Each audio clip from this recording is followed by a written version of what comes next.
오늘 긴 구절을 읽었지만 본문은 아주 간단합니다. 솔로몬이 무엇을 했습니까? 타락했다는 것이죠. 타락은 떨어졌다는 말입니다. 그러면 솔로몬이 어디서 떨어졌을까 한번 살펴보면 좋겠는데 한번 보여주세요. PPT 한번 보여주세요. 네. 인간의 사중 상태라는 게 있습니다. 무죄의 상태는 타락하기 이전의 아담의 모습이고 맨 마지막 영광의 상태는 천국에서 누릴 수 있는 상태입니다. 그러면 이 땅에 있는 사람들은 죄의 상태에 있든지 은혜의 상태에 있든지 이제 두 부류가 있습니다. 죄가 너희를 주장하지 못하리니 이는 너희가 법 아래 있지 아니하고 은혜 아래 있음이라. 신자는 어디 아래 있습니까? 어떤 상태에 있습니까? 은혜의 상태에 있죠. 불신자들은 죄의 상태에 있어서 하나님의 진노와 심판을 받고 죽어서는 지옥에 갑니다. 그렇다면 은혜의 상태에 있던 솔로몬이 죄의 상태로 다시 타락할 수 있을까요? 더 나아가서 타락하면 지옥에 갈까요? 다시 죄의 상태에 있다가 회개하면 다시 은혜의 상태로 옮겨지고 이렇게 왔다 갔다 이렇게 할 수 있을까요? 만약 그렇게 우리의 구원이 왔다 갔다 하고 흔들린다면 우리는 낙심하고 좌절할 수밖에 없을 것입니다. 여기서 성도의 견인, 견고히 인내한다는 교리가 중요합니다. 이 교리에 따르면 이렇게 말씀합니다. 한번 보여주세요. 신자는 은혜의 상태에서 전적으로 그리고 최종적으로 타락할 수 없다 이 말입니다. 즉 은혜의 상태에서 죄의 상태로 갈 수 있을까요? 없을까요? 갈 수 없다는 말입니다. 은혜가 주장하고 지배하는 상태에서 죄가 지배하는 상태로 다시 갈 수 없다는 말이죠. 그런데 이 교리는 역사 속에서 많은 비판을 받아왔습니다. 신자가 최종적으로 타락할 수 없다면 신자들은 나태하게 될 것이고 게으르게 될 것이며 방종에 빠지게 될 것이다. 이런 비판입니다. 쉽게 말하면 구원받았으니 무슨 짓을 해도 구원받는다는 그런 믿음을 가질 수 있다는 것이죠. 하지만 우리가 앞서 교리를 살폈듯이 부사를 주목해야 되는데 전적으로 최종적으로 타락할 수 없다는 말입니다. 이걸 반대로 말하면 뭘까요? 부분적으로 일시적으로 타락할 수 있다는 말입니다. 은혜의 상태에서 최종적으로 죄의 상태로 갈 수는 없지만 신자도 죄에 빠질 수 있다는 것이죠. 오늘 본문의 솔로몬도 이것을 잘 보여줍니다. 솔로몬은 성전을 짓고 하나님의 사랑을 받는 자였으나 그도 여전히 죄에 머물렀음을 보게 됩니다. 일시적으로 머무른 것이죠. 우리도 마찬가지입니다. 우리도 타락할 수 있습니다. 이 설교의 목적은 성도들을 나태하게 만들거나 또는 좌절하게 만드는 것이 아닙니다. 죄로 인해서 낙심과 절망에 빠진 성도들에게는 우리는 최종적으로 타락할 수 없다는 복음을 통해 위로를 주고 또 나태하고 무미건조한 신앙생활을 하시는 성도들에게는 우리도 타락할 수 있다고 전하며 경각심을 주기 위함입니다. 이 설교를 통해 위로와 경각심을 얻게 되시길 바랍니다. 첫 번째로 신자도 심각한 죄에 빠질 수 있다는 말씀을 전하겠습니다. 신자도 충분히 죄에 빠질 수 있습니다. 솔로몬의 다른 이름이 무엇인지 아십니까? 바로 여디디아입니다. 이것은 여호와께서 사랑하시는 자 이런 뜻입니다. 태어날 때부터 하나님의 은혜로 사랑을 받는 사람이죠. 이 사랑에 반응해서 솔로몬도 하나님을 사랑했습니다. 얼마나 하나님을 사랑했던지 하나님을 위해 성전을 건축했죠. 그래서 하나님은 그에게 다윗 언약을 재확인시켜 주셨고 다윗의 길을 따라 행하면 다윗 왕조와 이스라엘 백성들이 영원히 존속할 것을 약속하셨습니다. 이로 보건대 하나님과 솔로몬의 관계는 일반적인 관계가 아니라 언약의 사랑의 관계라고 말할 수 있습니다. 오늘 우리식으로 표현하면 결혼했다 이 말입니다. 그런데 솔로몬은 이런 언약의 사랑 관계 속에서도 심각한 죄에 빠졌습니다. 그 마음이 하나님을 떠난 것입니다. 전적으로 떠난 것은 아니겠지만 부분적으로 하나님을 떠난 것이죠. 모든 죄는 하나님의 심판을 받아 마땅합니다. 그렇지만 모든 죄가 다 똑같은 것은 아닙니다. 어떤 죄는 그 영향력에 있어서 아주 심각한 죄가 있습니다. 솔로몬은 언약의 대표자입니다. 이스라엘의 대표죠. 그리고 왕입니다. 이런 지위를 가지고 하나님께 죄를 범했습니다. 하나님을 사랑하는 마음이 왜곡되었고 이방인과 통혼하지 말라는 하나님의 계명을 무시했고 하나님이 임재해 계시는 성전 앞에 우상의 신전들을 건축했습니다. 하나님과 맺은 언약을 파기했을 뿐만 아니라 이로 인해서 이스라엘 백성들에게 언약의 저주가 임할 그런 위험이 도래했습니다. 그렇다면 이 솔로몬이 심각한 죄에 빠졌던 이유가 무엇일까요? 그것은 세상의 유혹과 솔로몬 안에 잠재되어 있는 마음의 부패함 때문입니다. 사탄은 자신을 광명한 천사로 가장하고 신자들을 유혹합니다. 우는 사자같이 삼킬 자를 찾고 있습니다. 앞에서는 광명한 천사로 뒤에서는 우는 사자같이 유혹하고 있습니다. 그런데 이 세상의 유혹이 솔로몬 마음에 남아있는 부패함과 결합되어서 이것이 확산되었습니다. 담배꽁초의 작은 불씨가 대형 산불을 내듯이 솔로몬 마음에 있는 부패함이 그렇게 확산되었습니다. 구원받은 자는 마음이 새로워졌지만 부패의 잔재가 남아 있습니다. 그래서 예레미야 선지자는 만물보다 거짓되고 심히 부패한 것은 마음이라 이렇게 한탄하였으며 이 마음에서 악한 생각과 살인과 간음과 음란과 도둑질과 거짓 증언과 비방이 나온다고 예수님은 말씀하셨습니다. 세상의 강력한 유혹과 솔로몬 마음속에 있는 그 부패함이 결합되어서 심각한 죄에 빠졌던 것입니다. 하나님은 신자들이 마음의 부패를 다스릴 수 있도록 은혜의 수단들을 주셨습니다. 그런데 솔로몬은 은혜의 수단을 등한시하였습니다. 오늘 9절 말씀을 보면 여호와께서 일찍이 2번이나 그에게 나타나셨다고 말합니다. 하나님은 2번이나 그에게 계시하셔서 말씀을 주셨습니다. 그러면 솔로몬은 어떻게 해야 될까요? 이 말씀에 반응해서 이전과 같이 하나님께 기도해야 했습니다.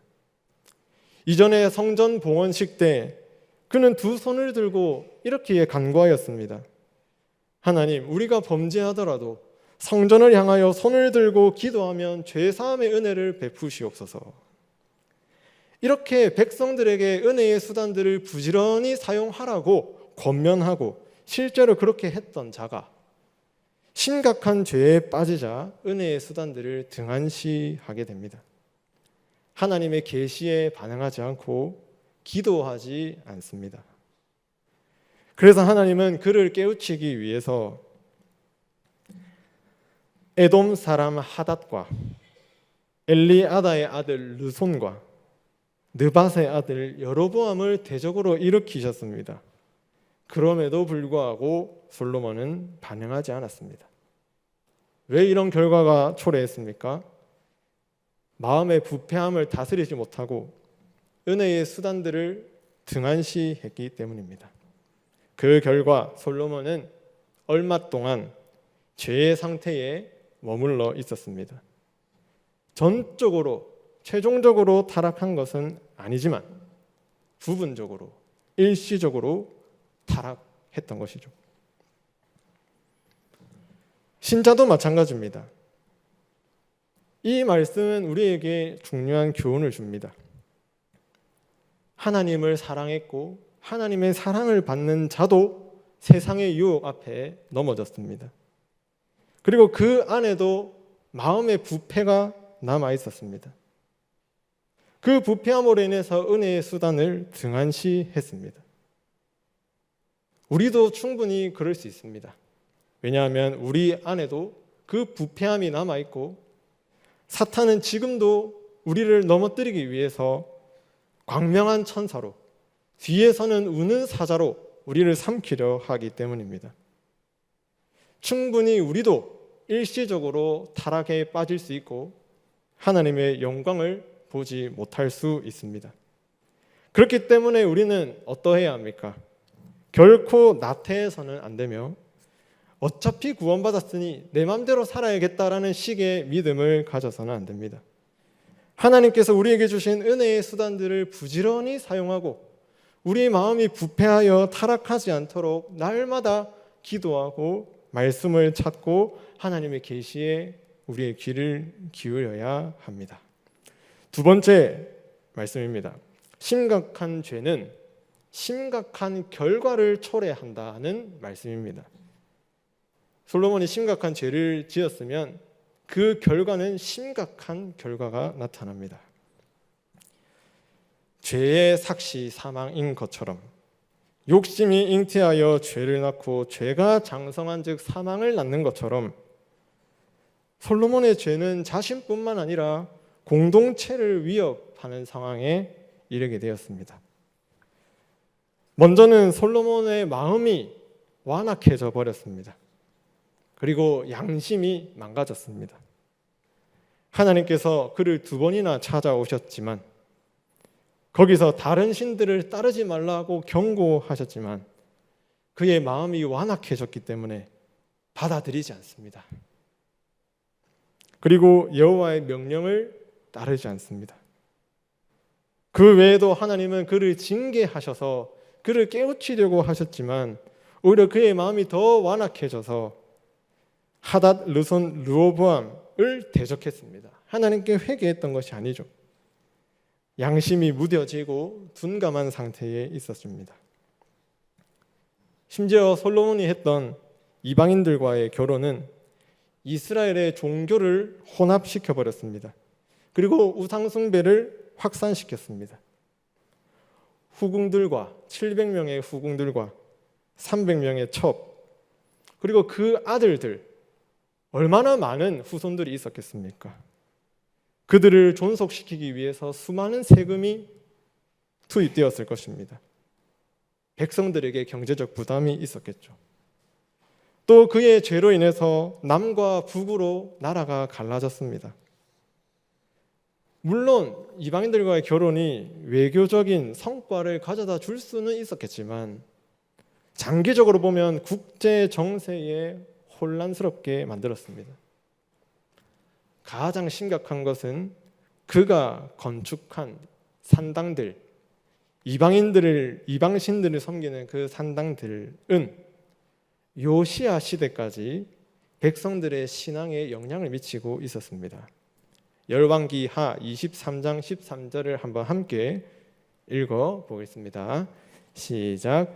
또 예루살렘 앞 멸망의 산 오른쪽에 세운 산당들을 왕이 더럽게 하였으니 이는 옛적에 이스라엘 왕 솔로몬이 시돈 사람의 가증한 아스타롯과 모압 사람의 가증한 그모스와 암몬 자손의 가증한 밀곰을 위하여 세웠던 것이며, 이 말씀을 보면 솔로몬이 세웠던 그 산당들, 하나님을 섬기는 성전 앞에 수많은 신전들을 세웠는데 그것이 요시야 왕이 개혁할 때까지 존속해 있었다는 말입니다. 솔로몬은 주전 930년경에 죽었는데 요시야 왕은 주전 640년에 즉위하게 됩니다. 거의 300년간 솔로몬의 산당은 제거되지 않고 없어지지도 않았으며 이스라엘의 종교에 심각한 영향을 미치고 있었습니다. 북이스라엘과 남유다의 왕과 백성들에게 언약의 저주를 가져다 주는 것이 300년간 영향을 미쳤습니다. 이것만 보더라도 솔로몬의 심각한 죄가 구약 교회 전체에 심각한 악영향을 주고 있었다고 성경은 말하고 있습니다. 가장 심각한 것은 그 죄로 인해서 하나님과 맺은 언약을 파기했다는 말입니다. 하나님과 이혼을 선포한 것이죠. 그로 인해서 하나님은 진노하셨습니다. 오늘 본문 9절에 보면 솔로몬이 마음을 돌려 이스라엘의 하나님 여호와를 떠남으로 여호와께서 그에게 진노하시니라. 그의 죄는 하나님의 엄중한 진노를 초래하게 되었습니다. 더 나아가서 이것은 성령님을 근심하게 만든 것입니다. 그러니 하나님의 영광을 보지 못하고 하나님께서는 그 얼굴을 가리셔서 일시적으로 그에게 영광을 드러내시지 않았습니다. 솔로몬의 심각한 죄는 심각한 결과를 초래한 것이 마땅합니다. 성도 여러분, 우리는 말씀을 통해서 심각한 죄가 초래하는 결과들을 보았습니다. 어차피 구원받았으니 마음대로 살겠다. 우리가 과연 이런 결과들을 쉽게 무시할 수 있을까요? 성경은 선줄로 생각하는 자는 넘어질까 조심하라 경고했습니다. 우리 마음의 부패함이 세상의 유혹과 결합되어서 확산되면 우리도 심각한 결과를 초래하게 되지만 우리 공동체까지 이런 파괴적인 결과로 이어지게 될 것입니다. 우리는 매 주일마다 교회에 대해서 이렇게 고백합니다. 거룩한 공교회. 우리가 믿는 교회는 거룩한 교회입니다. 거룩한 교회는 어떤 교회일까요? 죄가 확산되지 않고 이 교회에 오면 성도들에게 거룩의 열망이 드러나고 성화의 열매들이 맺히는 그런 교회를 믿는다는 뜻입니다. 하나님은 이를 위해서 때로는 우리에게 위로를 주시며 때로는 우리를 경고하셔서 그 죄에서 돌이키기를 말씀하고 계십니다. 따라서 우리는 거룩한 교회를 세워가기 위해서 하나님을 의지하고 그리스도를 붙들며 성령의 능력을 구해야 합니다.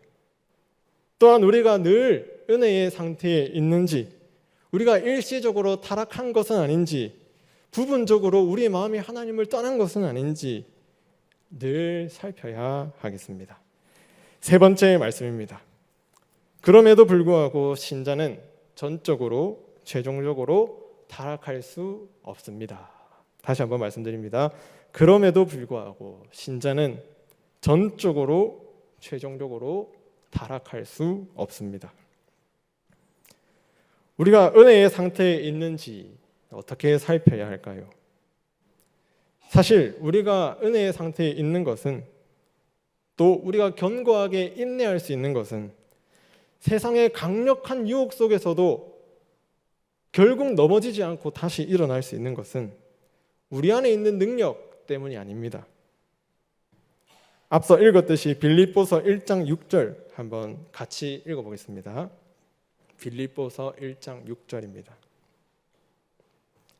한번 읽어보겠습니다. 시작. 너희 안에서 착한 일을 시작하신 이가 그리스도 예수의 날까지 이루실 줄 우리는 확신하노라. 아멘. 하나님이 우리 안에 착한 일을 행하셨습니다. 근데 한 번 행하시고 끝난 게 아니라 하나님은 이 착한 일을 언제까지 이루십니까? 끝까지 이루십니다.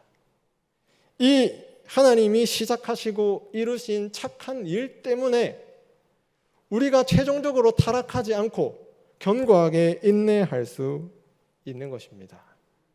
이 착한 일이 무엇일까요? 언약에 신실하신 하나님, 그리스도의 중보사역, 성령님의 내주하심, 곧 삼위일체 하나님의 사역들입니다. 솔로몬의 심각한 죄를 본문이 보여주는 동시에 하나님의 놀라운 은혜를 보여주고 있습니다. 그것은 하나님께서 언약에 신실하시다 하는 것이죠. 비록 하나님은 솔로몬을 심판하셨지만 영원히 심판하시지는 않았습니다. 왜냐하면 그와 맺은 언약 때문입니다. 13절 말씀에 보면 한번 같이 읽어보겠습니다. 시작. 오직 내가 이 나라를 다 빼앗지 아니하고 내 종 다윗과 내가 택한 예루살렘을 위하여 한 지파를 내 아들에게 주리라 하셨더라. 한번 생각해 보십시오. 이제 이혼한 겁니다. 이혼했으면 이혼의 당사자를 바라볼 때 어떤 마음이 들까요? 남 아닙니까? 원수죠. 약속을 파괴한 겁니다. 그러면 하나님은 그냥 솔로몬을 내치고 버리고 그냥 끝내버리면 됩니다. 그런데 하나님께서는 이렇게 말씀하셨습니다. 너의 나라를 다 빼앗지 않고 한 지파를 너에게 남겨둘 것이다. 이 말이 무엇입니까? 다윗 왕조가 끝나지 않을 거라는 약속입니다. 비록 한 지파가 통치권을 갖고 있지만 그 통치권은 영원히 끊어지지 않을 것이다, 이 말입니다. 그렇다면 이게 무엇을 내다볼까요? 다윗의 후손으로 오실 예수 그리스도를 내다보는 겁니다. 그러니까 하나님은 그렇게 심각한 죄를 범한 솔로몬에게도 메시아에 대한 약속을 거두시지 않았다는 말입니다. 그리스도께서 이 땅에 오셔서 죄와 마음의 부패함을 정복하셔서 우리를 다시 새롭게 만드셨습니다. 그 약속을 솔로몬에게 완전히 거두지 않았습니다. 그러니 솔로몬에게는 한 줄기 소망이 있는 겁니다. 비록 일시적으로 타락했지만 우리의 죄와 부패를 완전히 해결할 예수 그리스도를 바라보면 삽니다. 하나님은 이 약속을 거두지 않은 것이죠. 그리고 언약의 중보자 예수 그리스도의 사역입니다. 그분은 하나님과 사람 사이의 유일한 중보자로서 우리를 대신하여 죽으심으로 하나님의 공의를 만족시켰고 하나님의 공의를 만족시킨 결과로 우리에게 하나님의 의를 죄사함과 용서를 우리에게 주셨습니다. 그리스도의 중보 사역을 솔로몬은 알고 있었을 것입니다. 비록 구약의 왕이었지만 오실 예수 그리스도를 바라보면서 죄사함을 간구할 때 하나님은 은혜를 베푸시는 것이죠. 또한 그리스도께서는 현재 무엇을 하고 계십니까? 하나님 우편에 앉으셔서 우리를 위해서 간구하고 계십니다. 무엇을 간구하실까요? 우리가 심각한 죄에 빠지더라도 다시금 하나님을 의지하고 인내하고 죄에서 돌이킬 수 있기를 기도하고 계시는 겁니다. 그리스도께서 하나님 우편에서 기도하고 계시는데 누가 우리를 정죄하겠습니까? 로마서 8장 34절 말씀에 한번 함께 읽어보겠습니다. 시작. 누가 우리를 정죄하리요? 죽으실 뿐 아니라 다시 살아나신 이는 그리스도 예수시니 그는 하나님 우편에 계신 자요 우리를 위하여 간구하시는 자신이라. 아멘. 직접적으로 언급되진 않지만 간접적으로 솔로몬의 말년을 한번 유추해 보면 솔로몬은 인생의 말년에 전도서를 기록했습니다. 그리고 전도서를 통해서 자신의 헛된 삶들을 되돌아보면서 전도서 3장 11절에 보면 영혼을 사모하는 마음을 하나님이 사람에게 주셨다는 그런 말씀이 있습니다. 솔로몬은 말년에 자신의 삶을 되돌아보면서 하나님께서 나에게 영혼을 사모하는 마음을 주셨지. 이 영혼이 무엇일까요? 예수 그리스도입니다. 그래서 아마 회개하지 않았을까? 성경에 나오진 않지만 회개하여 자신의 헛된 삶에서 돌이키지 않았을까 생각해 볼 수 있습니다. 그리스도의 중보 사역의 절정이 무엇일까요? 그것은 우리를 위해서 성령을 보내신 사건입니다. 성령께서는 이 땅에 오셔서 우리 안에 내주에 계시고 우리 안에 하나님의 씨를 심어 놓으셨습니다. 요한 1서 3장 9절 말씀에 하나님께로부터 난 자마다 죄를 짓지 아니하나니 이는 하나님의 씨가 그의 속에 거함이요 그도 범죄하지 못하는 것은 하나님께로부터 났음이라. 아멘. 여기서 죄를 짓지 않는다는 것은 반복적으로 지속적으로 죄를 짓지 않는다는 말입니다. 전적으로 최종적으로 타락하지 않는다는 말입니다. 왜 그럴까요? 성령님께서 우리 안에 하나님의 씨를 심겨 놓으셨기 때문입니다. 하나님께서 솔로몬에게 지혜를 주셨죠. 근데 그 지혜는 곧 성령님을 의미한다고 볼 수도 있습니다.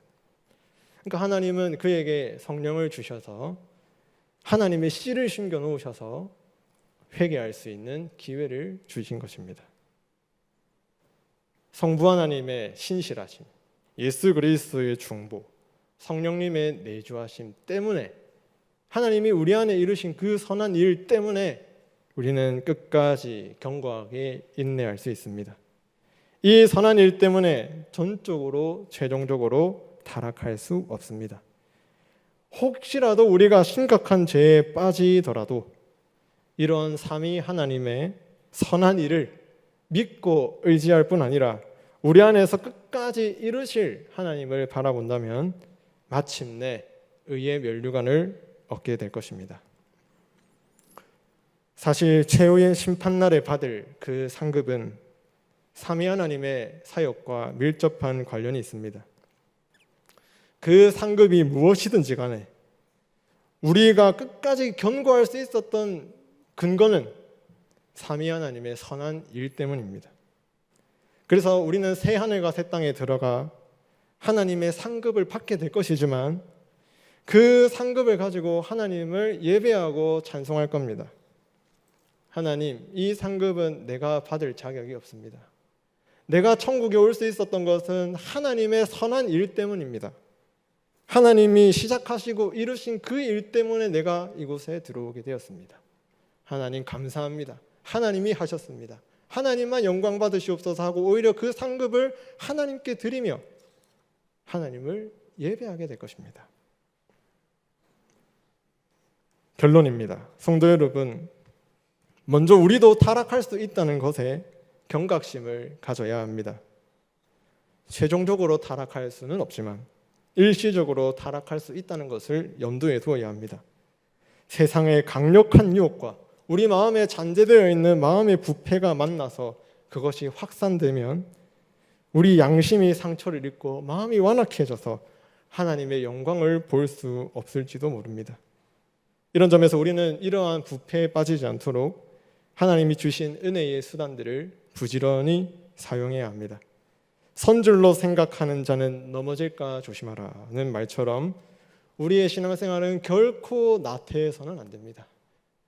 기도와 말씀 붙들고 기도하여 세상에서 승리하는 성도님들 되시길 바랍니다. 또한 우리는 심각한 죄는 심각한 결과를 초래한다는 것을 간과하지 않아야 합니다. 마음이 완악해지고 양심이 둔감해지면 일시적인 심판을 자초하게 됩니다. 이것은 나뿐만 아니라 공동체를 파괴하는 것임을 성경이 말씀하고 있습니다. 솔로몬이 만든 산당이 300년 동안 이스라엘의 종교를 혼합시키고 엉망으로 만들었던 것처럼 우리의 그 죄, 심각한 죄는 우리 공동체를 파괴할 수 있다는 것을 꼭 기억하시고 거룩한 교회 되기를 힘쓰시는 성도님들 되시길 바랍니다. 그럼에도 불구하고 우리는 전적으로 최종적으로 타락할 수 없습니다. 왜냐하면 삼위 하나님께서 우리 안에 이루신 선한 일 때문입니다. 무엇보다 빌립보서 1장 6절 말씀을 기억하시면 좋겠습니다. 다시 한번 읽고 기억했으면 좋겠는데요. 다시 한번 읽어보겠습니다. 시작. 너희 안에서 착한 일을 시작하신 이가 그리스도 예수의 날까지 이루실 줄을 우리는 확신하노라. 성도님들 가운데 혹여나 죄로 인해 낙심하고 절망하신 분이 계십니까? 하나님이 우리 안에 이루신 선한 사역들을 바라보십시오. 언약에 신실하신 하나님, 우리를 위해서 지금도 중보 기도하시는 예수님, 우리 안에 내주하여 하나님의 씨가 자라게 하시는 성령님을 꼭 붙드셔서 위로와 평강과 기쁨을 얻으시기를 바랍니다. 아멘.